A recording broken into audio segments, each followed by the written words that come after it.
That's such many compliments. I deeply appreciate it. Thank you. Meantime, it's a pleasure to be here this evening. This is my first presentation at Howard, and it's really a pleasure.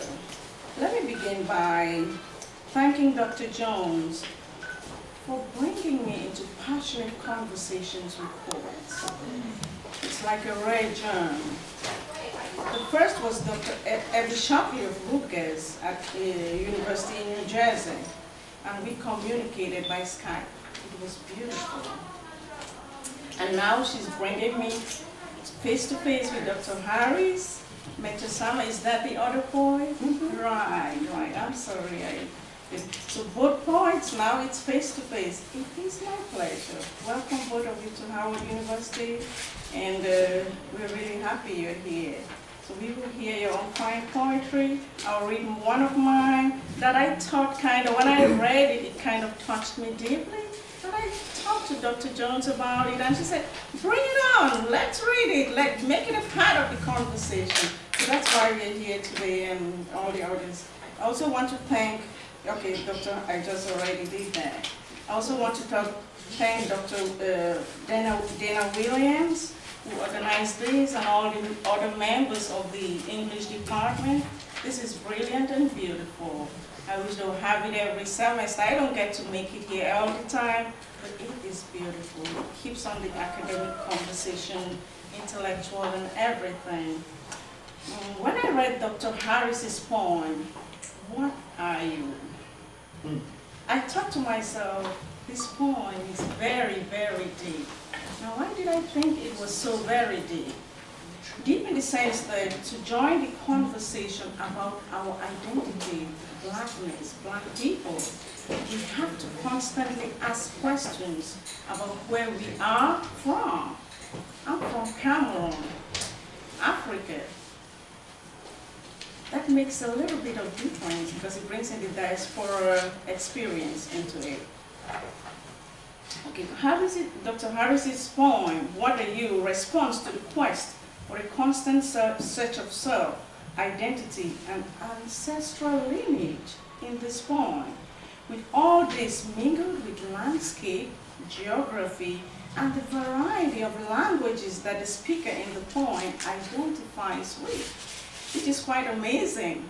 I couldn't pronounce some of the different words, so when I come to reading it, if I don't get it right, forgive me. This poem reminded me of one that I also wrote titled My African Heritage. Dr. Jones said, why not share both experiences? So that's why we're having this conversation. So I would like to read both poems. But before I get to both poems, let me give you a little bit of background about the one I'll read, My African Heritage. When I came to the United States in 1998, the first thing I noticed was that I was different in terms of my accent. When I pronounced words, the first thing that came out of people's mouth, where are you from? And I said, Cameroon. Oh, that's why you have an accent. Okay, some people said you have a heavy accent. Some said you have a strong accent. Sometimes you felt insulted. Sometimes you felt good. Sometimes you felt bad. Sometimes you shrugged it off. But that is all how immigrants who come here who are slightly different or who are different, they are regarded by others. Not that it is a negative, it's a positive, because that's how we learn, that's how we progress. The other thing I wanted to say, let me go ahead and read the poems. No, the other thing I wanted to say. So while Harris's poems focus on identity, mine focuses on the accent. And while Dr. Harris questions, what are you? I question, who are you? So let me go ahead and read the poems. I'll begin with Dr. Harris's poem. What are you? They asked me in Atlanta, dazzled by tight curls, fine-grained, good hair. You part Mexican, Spanish, South American? From the islands? You ain't all black. My Scotch-Irish ancestors snigger from beneath my skin, inbreathing, high yellow, forbears, sighing praise, song inside my breath, relieved, believing the job well done. Parasol, kind soy, je suis africain. Esta esquerida, esta me. I still your nigga, yo. That's the end of the poem. Yes. So that is Dr. Harris's own poem. Let me move to mine.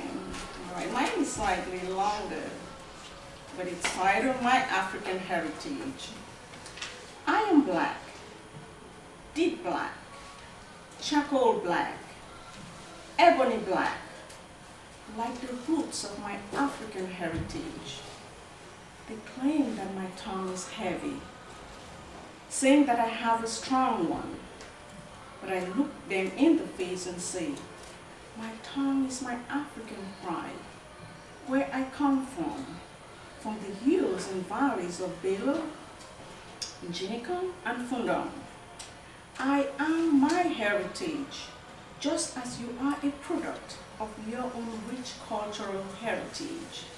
So do not treat me different, particularly when our roots converge, where the oceans meet and separate the two continents in stories of the past, mangled and handcuffed by the ruthless evils of a slavery that taints our past. Better still, I am the other me. I am my half-sister, and I am black, half black, banana yellow black, orange yellow black, chocolate brown, like the roots of my mixed heritage. They claim that I am not white because I am black and only half white. Yet what they fail to understand is that the combination of black and white is a product of my mixed heritage. A heritage I will not renounce, since I belong to both worlds. So do not reject me and the identity I bear because of the cruel deeds of a bleak past executed by slave masters on our own. All you need to know is that I am black, like the roots of my African heritage that runs in my veins. So who are you anyway?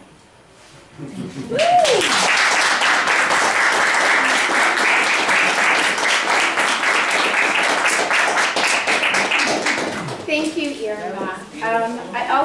We mentioned, welcome again, Dr. Williams. We acknowledged you before you entered, but now that you're here, I also want to acknowledge, I mentioned that Professor Tony Medina, he's going to introduce Matasama. I also should mention Dr. Shauna Curlew, who is a part of the Clifton Brown Baraka Poetry Series. I'm going to just transition and go ahead and introduce Reginald Harris in the interest of time. Reginald Harris's bio, the one he sent in, says that he's the Poetry in the Branches Coordinator and Information Technology Director for Poets House in New York City. He won the 2012 Cave Canem Northwestern University Poetry Prize for Autogeography, which we hope will read from some here. Pushcart Prize nominee, recipient of Individual Artist Awards for both poetry and fiction from the Maryland State Arts Council, and a finalist for a Lambda Literary Award and the Forward Book of the Year for his first collection, 10 Tongues, Poems. His work has appeared in numerous journals, anthologies, and other publications. An associate editor for Lambda Literary Foundation's Literary Review, he lives in Brooklyn, pretending to work on another manuscript. I may add that he pretends to only be from New York, but I hope that you can hear from his bio. And if you've had the pleasure and privilege of reading some of the poems in Autogeography, that he also has held and spent quite a bit of time in Baltimore. Many of his poems actually not only deal with who you are, but as one of my other students in my class said in a response paper and discussion question on his work, in Harris's work, who you are seems to also be connected to where you are, right, or where you're from. And so without any further ado, I'm going to welcome Reginald Harris to the stage.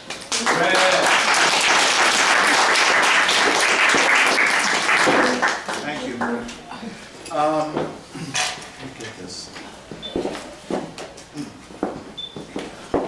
First of all, thank you all very much for wow, where are those people? Thank you all very much for coming. Thank you for inviting me. And thank you for putting on this medley. It's going to be fantastic. So, a very strange thing has happened since I moved to New York. I was born in Annapolis and then moved, well, my family moved to Baltimore when I was 3. And so all the time I was living in Baltimore, I was saying, yeah, I'm from Annapolis. And now that I've been in New York for 3 years, 3.5, I'm from Baltimore.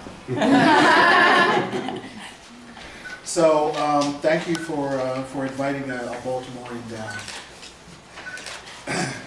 down to DC, down to Howard.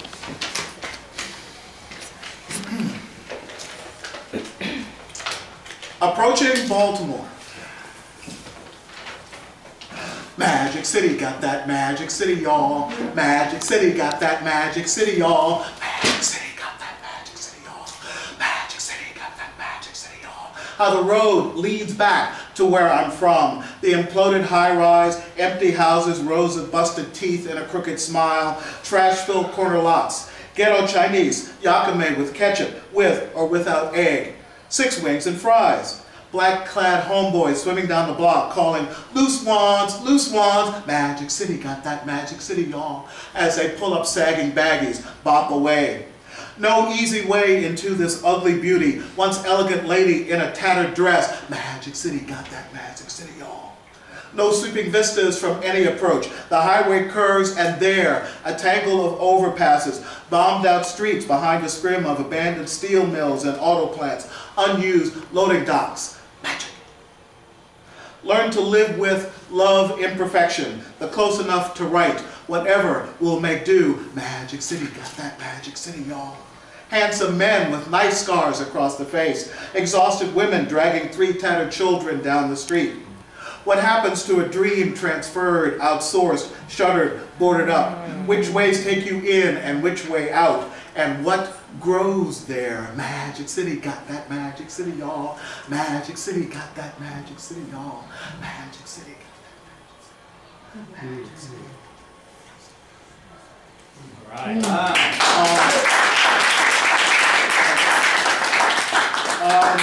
I was just saying before to the other matter that, you know, as I said, I grew up in Baltimore and sort of loved Baltimore, but I had to get out. You know, there's certain places that you're there. First of all, I've been there for like forever. But you know, sometimes it's time to go. You know it's time to go. Okay, you know, or else you'll never leave, which is the other thing that happens there, and not just there, but other places as well. I thought I would read some poems from this book and maybe a couple of from the first book, and maybe even something new, but we'll see. One of the things that I grew up, I was raised by my grandparents. It's a black family, it's more complicated than that. You know that. But so, make it easy, I'll say that they're my grandparents.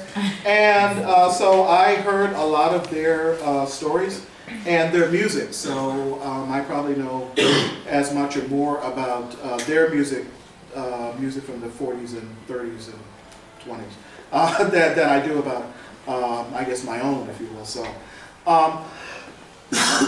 and so this is a little bit about that. There's some people that are referenced here from Baltimore.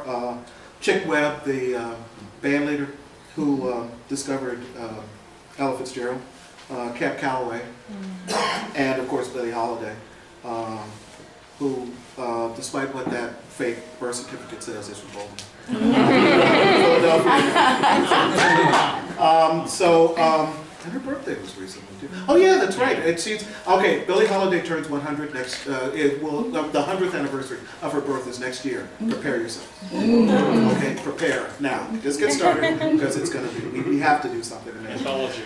So, so anyway, Baltimore has a subway, one line subway. It does? Yes, it does. Yes, amazingly enough, it does. It goes from northwest down to Hopkins. That's as far as they could get before Ronald Reagan came in and took all the money. So it's a one-line subway. It's really amazing. But there's art in each of the stations, and so this one is about the Upton Avenue station, the Lafayette Market station on Pennsylvania Avenue, which wasn't that far from where I grew up, which has a mural by Romare Bearden called Baltimore Uproar. Get off here. This is a story you've been told. These streets before the trash, the rats, the crackheads nodding to ghost music. That past a distant gleam of notes, sound magicians dreaming, rising from these streets. Diminutive personifications of the beat, rhythm made complex flesh, flamboyant fly-brim hipsters high on hidey-ho, lexicographers of jive, and our dark lady, transformed from turning tricks to trickster by the music through her songs. From the avenue to the after hours, you could hear it in the changes, the shift from working day to glittering night. Shattering twists of phrase calling out the turn of a gloved hand, sheathed in silver from fingertip to elbow to hide the tracks beneath. Rising from the platform, the scent of gardenias is in the train's retreating roar, leaving departing commuters in spangled shards of sound. These multicolored stones are her petals, of frozen music, always calling, calling back, urging on, rise up, get off here, rise up. As I mentioned, I am from Annapolis, and used to go back and forth when I was a kid during the summer. And one of the things which I've discovered I've sort of had to explain because not everybody knows about it is, for some reason there is this thing called a Tom Thumb wedding, which actually I realize I may not have to explain. Well, maybe because I'm old. But anyway, Tom Thumb, see? Tom Thumb! Where for some reason the adults would dress up kids as a bride and groom and walk them down the aisle and they have a fake wedding with these little complaining children. I know, it's really cute, except if you're in it. And basically say, why are you doing this? So this is Dream of My Cousin's Wedding. We walked down the aisle together, he and I, holding hands, shaking with held-in giggles. Too serious at 13, I am the man atop the wedding cake, come alive with blown-out afro and clip-on tie, beside a cloud of gauze and lace. My cousin, billowing, veil hiding the thin hairs of his first mustache. No one is surprised. All seem comfortable with our mocking. Pray this Tom Thumb dress-up and pretend will purge us of the thing they fear. Both of us too quiet, different, strange. They have suspicions. Other names lying in wait to hang on our thin shoulders if we do not reform, repent, grow out of it. High on communion wine transformed into grape juice, we race to fly out of this church, those clothes, that small town, into cities, adulthood, our true names. Seal our vows of escape with a stolen kiss. The Lost Boys, a requiem. Ricky, who moved away when I was 3, Jamie killed in a hit and run, age 10, Wayne fell from a project window, age 14, Keith fell off a bridge at 17, or was he pushed? T.T. Bam Bam Walter, little man, shot in a drive-by over money by Black Charles and Jeep, shot by T's cousin the following week. Jackie took himself out with a gun. Butch, who introduced me to my lover, dead of AIDS, his lover Jason waited a whole month to follow. William lost to AIDS, Essex lost to AIDS, Joseph lost to AIDS, Tony lost to AIDS, Melvin, whom I loved but never met, Kenny, fiercest young boy on the block, everyone called him faggot from age 10, Andre behind bars, Michael behind bars, Eric behind bars, Lenny behind bars. David and his stunning white fur coat disappeared after his mother's funeral. Stevie, who saw police line do not cross, could not resist. Baby Johnny, christened, dead in 30 days. Tony on crack, Big K on crack, Patrick on crack, Willie on crack. The Iron Man across the street did PCP. Keyshawn inhaled fire from freebase while Brother Kevin did the white girl and Brother Kelvin took the boy. Frankie swimming in a bottle, MD 2020. Jerome and Johnny Walker Red. Ernest in a 40. Tommy in whatever he could get. Joe, not dead, only resting. Nathan, not lost, just gone. Troy, not gone, just not here. Richie, just.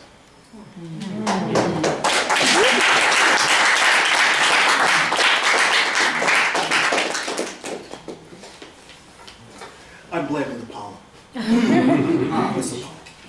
Double water bottle. Double water bottle. Double water bottle. Yes. Short up. Two-fisted. Two-fisted. Before I move on, that's the other thing which sort of struck me. I didn't, when I put this book together and sent it out and showed it to some people, and I didn't realize how, as Doug Kearney, bless him, says, it's haunted. I didn't realize that there were so many people that aren't here anymore that are in this. But then that's the other thing about Baltimore. You get sort of used to, and not just Baltimore, other places too. Somehow you get sort of used to the fact that people aren't there anymore. Usually just, you turn around and they're not usually quick. To change it a little bit, to be a little bit contemporary, as some of you may know, particularly if you're on social media, the New York Police Department and social media. Hashtag my NYPD. They invited people to post pictures of the New York police being helpful. Which some people did. My favorite is the officer frisking the dog. That was really sort of cute. The dog is up against the wall. It's really cute. But anyway, this is actually not about the NYPD, but I should have contributed this as my contribution. New rules of the road. Make no sudden movements, like from your neighborhood to someplace you don't belong. Keep your hands visible at all times, above your head, in these brand new handcuffs. Speak only when spoken to, or not at all. You have the right to silence. Have proper ID on you at all times. There is no right to travel. Reply only to the questions asked. You have nothing to say. We want to hear. Give the officer only the materials requested. You have nothing to show us. We want to see. Do not leave the vehicle unless told to. You have nothing. Go quietly when arrested. You are nothing. Do not resist. You are a thing. Do not run. You have no rights. Do not say you do not fit the profile. This is America. You are.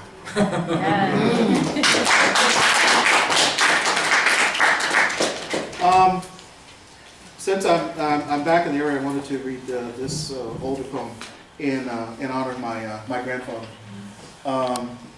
who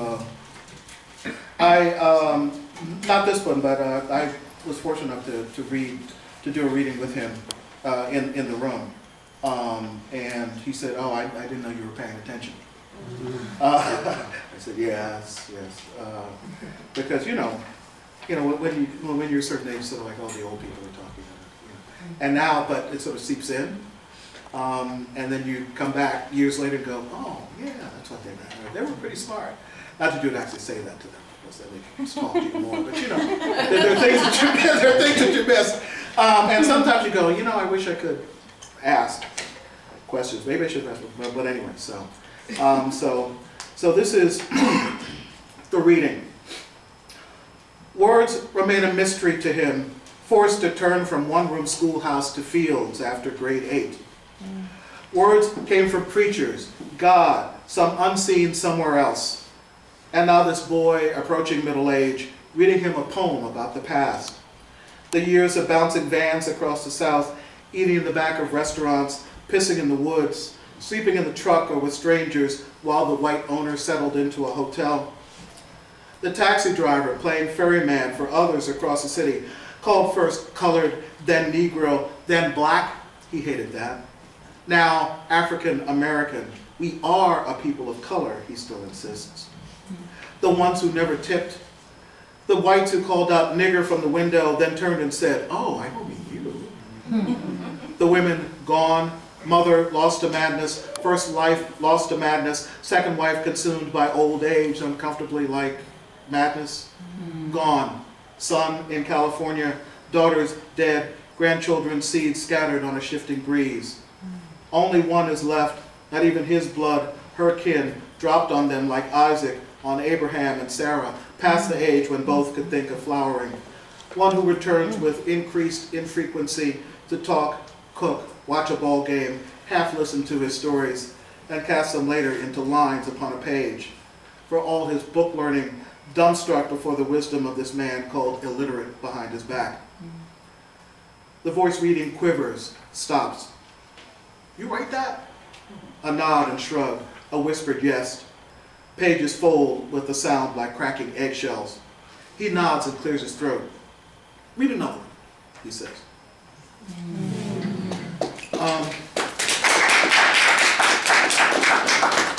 This is, people have been asking, so as I said, I mentioned I moved to New York a few years ago, about 3 years ago, and I haven't been writing very much recently. Well, since then, because, you know, moving and, you know, and all that stuff. Oh yeah, I moved, you know what, I mean, where's my stuff? Where's my stuff, you know, I don't know, you know, damn you. I can't, it's hard, and then you gotta find a space, because, you know, I can't really write at home, because, you know, there's 200 other things that you can do, like, you know, oh, wow, you know, I really need to do the dishes as opposed to writing as well. And all, so there's all these other things you can do, so anyway, so it's been difficult finding things, but I don't know, things seem to have changed a little bit, so anyway, we'll see, I hope so. So anyway, so this is really new, so forgive me. My father teaches me about money. Always folded down and over, like this. Always counted toward yourself, like the Jews, so more comes in. That's why niggers never have any money. We're always counting out, sending it away. Ask a lot of questions about loans. Find out all you can about who's asking, where they work, and how they'll pay you back. Not that you should be loaning out money anyway.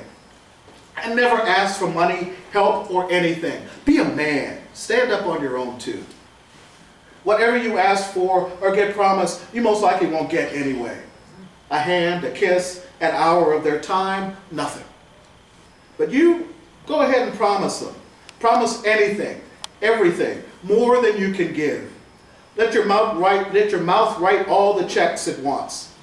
Somebody else will always cash them.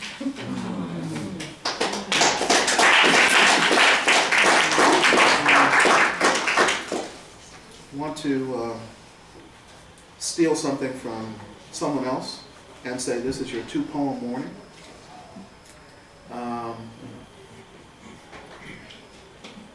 Yeah, I think I'll do this without any explanation, and then I'll read the last one. Nom de plume. The urge toward erasure. If you can't tear it down, mess it up. Looking for a mirror, give them paper, all surface, no reflection. Tongue, a clotted machine for making, telling it like it ain't. A hole in my voice where a name might have been. It's an interesting mistake. Where a name might have been. Mythology of ever-changing objects. Inscrutable blank space, turning everything that enters colored. Impossible to see. Haunted whisper, troubling the ear, same as your memory of me. And finally, since we are in the playoffs,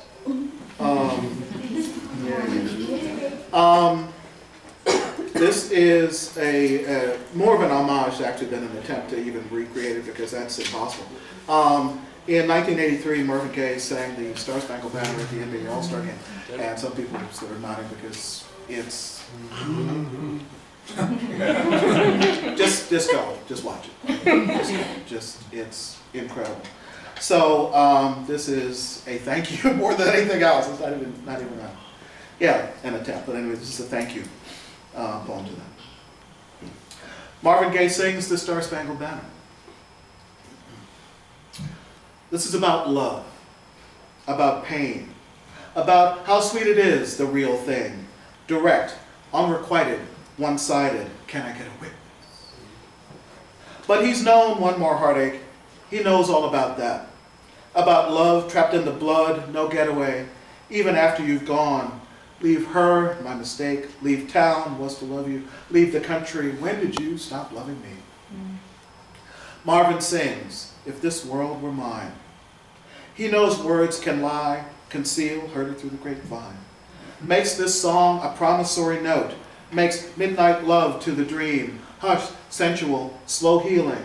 His tribe, last of the believers, makes me want to holler, the only real Americans left the way they do my life, yearning. Marvin sings, caresses words. The nation, fickle, seduced by the familiar, a distant lover persuaded to do right, that's the way love is, gently. Before she gives up her secret, releases freedom, a river, soft as her kiss, all I need to get by. Then sudden and strong, true, says, let's get it. With bombs bursting in air, can I get a witness? By dawn's early light, do you know the meaning of being sanctified?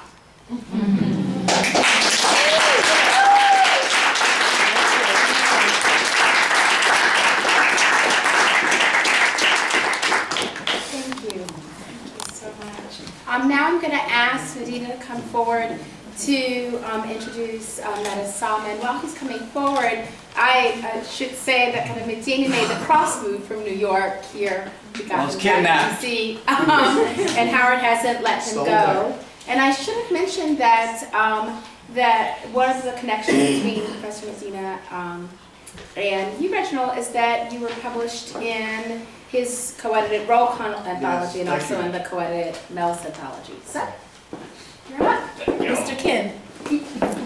Let's get up for Reggie again.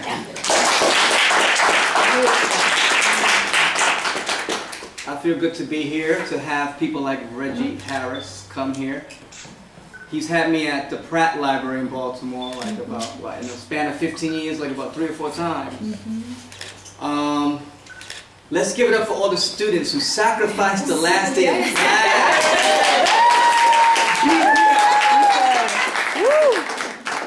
Because, you know, some of them are partying like crazy. Who's graduating? Raise your hand. Yes.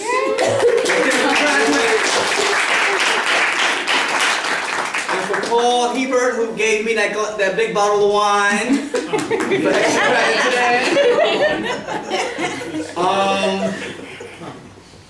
Is this a beautiful place? This is a beautiful room?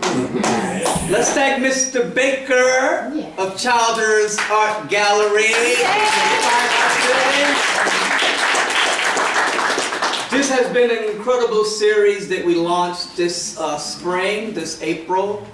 The Brown Clifton Baraka Poetry Series. We've had a serious, eclectic group of poets. We wanted to open with some DC poets. Then we got invaded by New York City swag.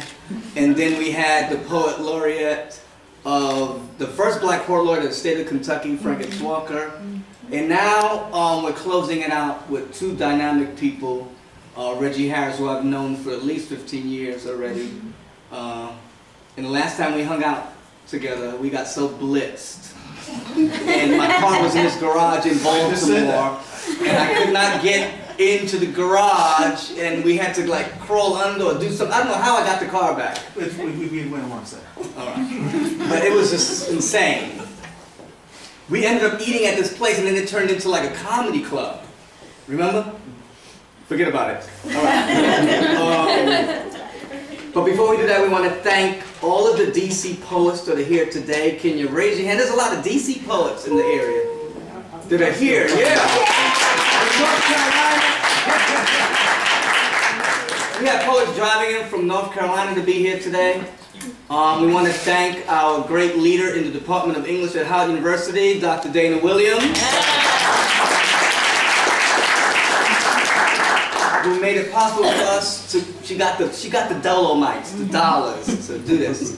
I want to thank my 2 cohorts in this endeavor, Meta Jones, and Dr. Shauna Curlew. And we had some serious assistance from Erica Lee. Erica Lee, yes. And Io. And Io with the camera. And some of our students that have assisted us, and the student poets that read last week and today. It's my pleasure to introduce to the Howard community a sister who I just literally met about a couple of years ago, and we became fast friends. She just emailed me out of the blue, and she was inquiring about my work. She ended up teaching my work, and I ended up going to her class when she was teaching in the Bronx at Lehman College. And then she's bounced around all over the place. Then she ended up in Baton Rouge. So she brought me out there to do poetry, and I did some Skype visits with some classes and stuff like that. And not only is she a brilliant poet and very eclectic and experimental, her range is wide, and her interests are wide, her intellectual interests are wide, but she's probably like Reggie in a sense, like one of the most generous poets that are out there today, that are always doing stuff for other poets, you know, promoting their work, giving them some shine on her site, putting their poetry out there for people in social media to access and to be aware of, and also really putting money behind it and inviting people to whatever institution she's at. And the people that she invites is very, very wide-ranging, eclectic, and multicultural. And this poetry series is going to reflect that. We're going to, you know, as we move forward, we're going to try to bring in more dynamic, eclectic, wide range of aesthetic poets to Howard's campus to rock this house. And you know, this has been a crazy couple of years. We lost so many poets. You know, and we started this semester and we lost Amiri Baraka. And so, you know, we have Lucille Clifton coming out of here. We have, of course, the great Sterling Brown coming out of here, who was, you know, he taught all of these folks, right? And of course, Baraka comes out of Howard University. So it's glad that we're all here today. And you know, it's sad because I got to leave town next week to do a gig in Chicago, and we're going to be celebrating a great legend, Dr. Eleanor Traylor, who was the head of the English department for like over 15 years, and she's the one who brought me to Howard University. She's retiring. She's stepping down. I won't be able to be here, but hopefully, you know, she'll get the message from me personally. All right, let me introduce our poet who's going to close out this series tonight. Meta Sama, the author of Nocturne Trio from Yes Yes Books, and also South of Here, New Issues Press, published under her legal name, which she just doesn't like that much, Lydia Melvin. She changes her name every half an hour. She reminds me of somebody named Natasha Diggs or whatever. Natasha Netanyahu, New Hampshire, whatever, Diggs. North Dakota. Her poems, fiction, creative nonfiction, and book reviews have been published or forthcoming in Blackbird, Blue Stem, Drunken Boat, The Drunken Boat. Why did they write that 2 times here? Her Circle, Jubilat, Quelly. These are a lot of journals, you know? The Hours, Pebble Lake Review, Petra, Reverie, Sententia, Vinyl, among others. Meta is the director and assistant professor of creative writing at Salem College and the director of the Center for Women Writers. And this was her first semester, and she brought a lot of people to the campus with a little budget. You know, she made that happen. Let's give her a big, giant, warm, big-ass Howard University hug. All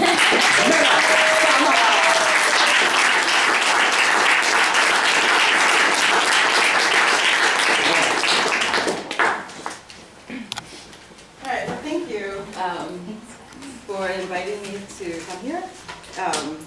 Like almost every Black human being in the U.S., I wanted to go to Howard and ended up elsewhere.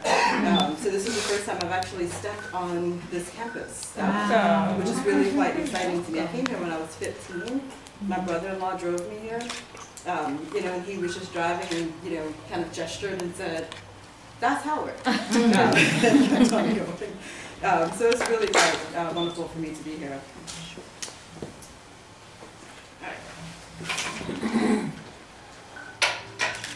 In agony, as now, Amiri Baraka. I am inside someone who hates me. I look out from his eyes, smell what foul tunes come into his breath, love his wretched women, slits in the metal for sun. where my eyes sit turning at the cool air, the glance of light or hard flesh rubbed against me. A woman, a man, without shadow or voice or meaning. This is the enclosure, flesh, where innocence is a weapon, an abstraction, touch, not mine or yours. If you are the soul I had and abandoned when I was blind and had my enemies carry me as a dead man, if he is beautiful or pitied, it can be pain as now, as all his flesh hurts me. It can be that or pain, as when she ran from me into the forest, or pain, the mind silver spiraled world against the sun, higher than even old men thought God would be, or pain, and the other, the yes. Inside his books, his fingers, they are withered yellow flowers and were never beautiful, the yes. You will, lost soul, say beauty, beauty practiced as the tree, the slow river, a white sun in its wet sentences, or the cold men in their gale, ecstasy, flesh or soul, the yes. Their robes blown, their bowls empty, they chant at my hills, not at yours. Flesh or soul as corrupt, where the answer moves too quickly, where the God is a self after all. Cold air blown through narrow blind eyes, flesh, white hot metal, glows as the day with the sun. It is a human love I live inside, a bony skeleton you recognize as words or simple feeling, but it has no feeling. As the metal is hot, it is not given to love. It burns the thing inside it, and that thing screams.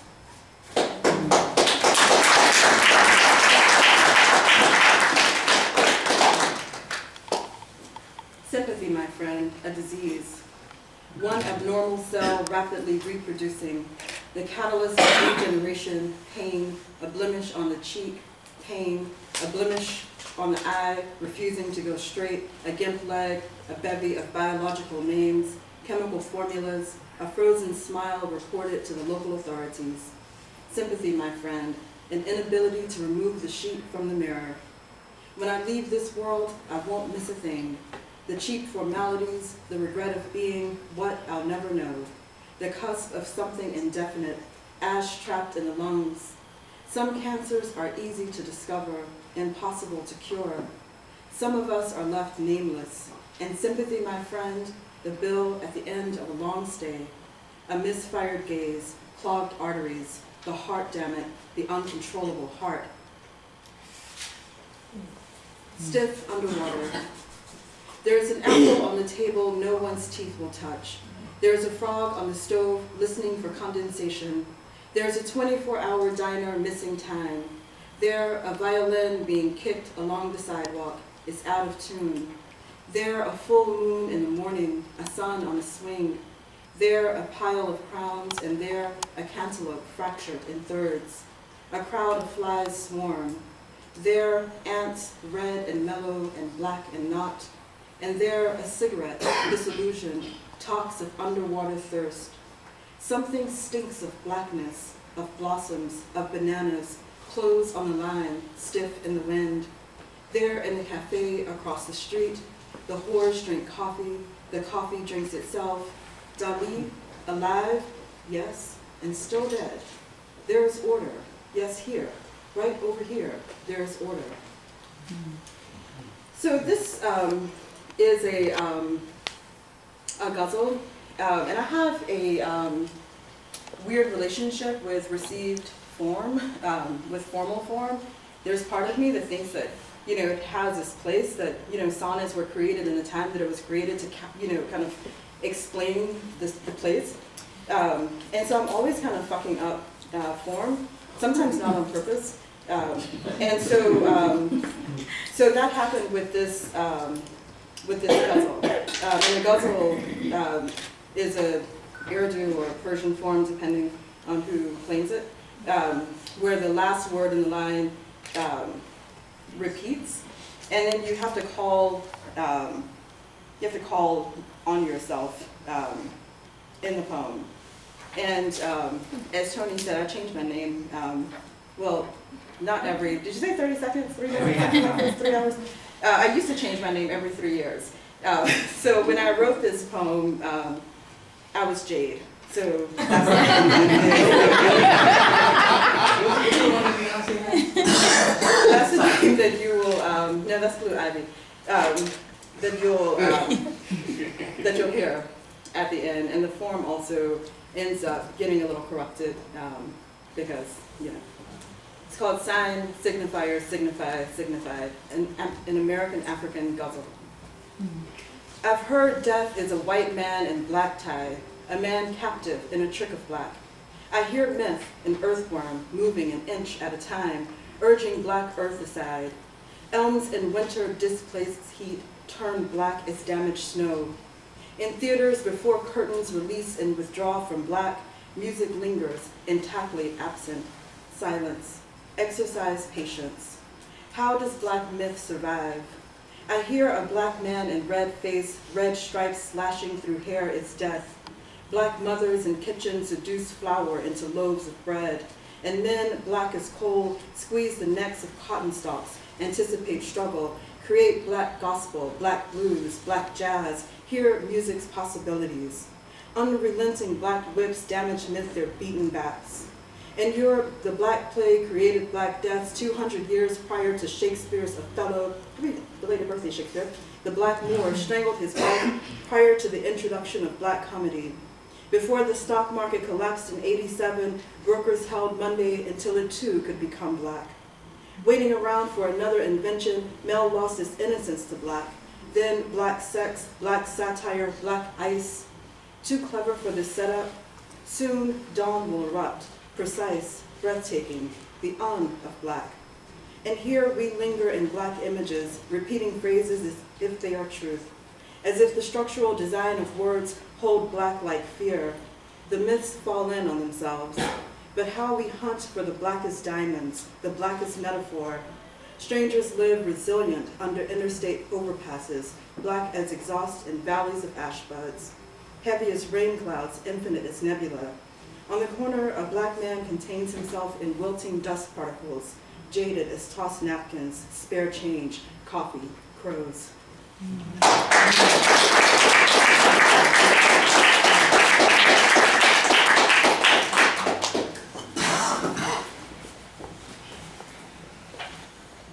So I didn't start writing poems until I was 23.